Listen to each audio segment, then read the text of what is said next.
So, a postal worker in Miami, Florida was fired from her good job because she wouldn't kiss an immigrant's ass. But this further shows me that the reason why black women are so hostile towards black men is because they can't take it out on anybody else, because there are consequences for being disrespectful and toxic towards other races, but there's none for doing that to us. With that lady. A slap from a U.S. postal worker made toward customer Miguel Bravo, and all captured on his cell phone video. The woman hit me with such a force. Bravo said the assault happened at the U.S. Post Office off Northwest 27th Avenue near 4th Street after he started recording video when he noticed an elderly woman allegedly being mistreated and what he described as discriminated against because she didn't speak English. Your treatment of these people is discriminatory. For example, Cynthia G, Doja Cat, and the rest of these mentally ill black feminists, their treatment towards black men is constantly discriminatory, but they still have their jobs and they still have their platforms. This lady said one thing about a Spanish person. That dude broke the law, by the way, but we'll get to that in a second.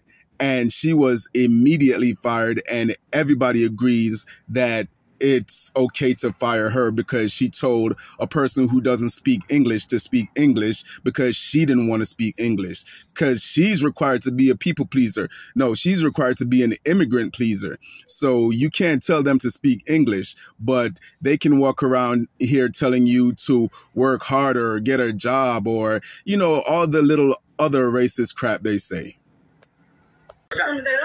No, you're discriminating them. That's all the time. The woman says certified. Certified. She wants to sign certified now. And the postal worker said, no, English.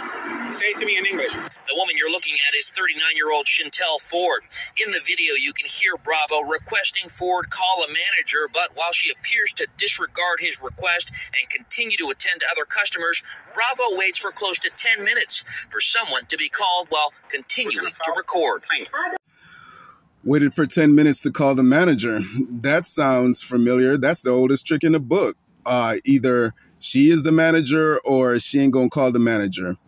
But in either case, if that was a black dude, she would have called the manager and he would have came out there with security and they would have escorted the black man out of the building and probably gave him a trespassing warrant.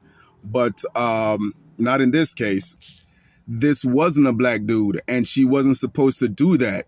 She went afoul of her programming and her parameters. She's only supposed to save that bitchy attitude for black guys. Everybody else is supposed to be able to walk over her, and she didn't allow that to happen, so she's in the wrong for that. I don't care what you do, sir. I don't give a You gotta take that to the news. I mean, come on, let's be honest.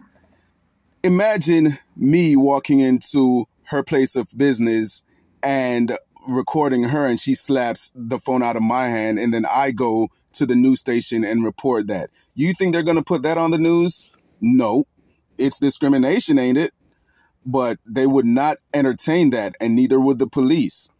This also demonstrates that black women generally don't know the basic tenets of survival and how to live a fulfilling life, because anybody at the age of 39 should already know that you don't feed a hungry, starving dog.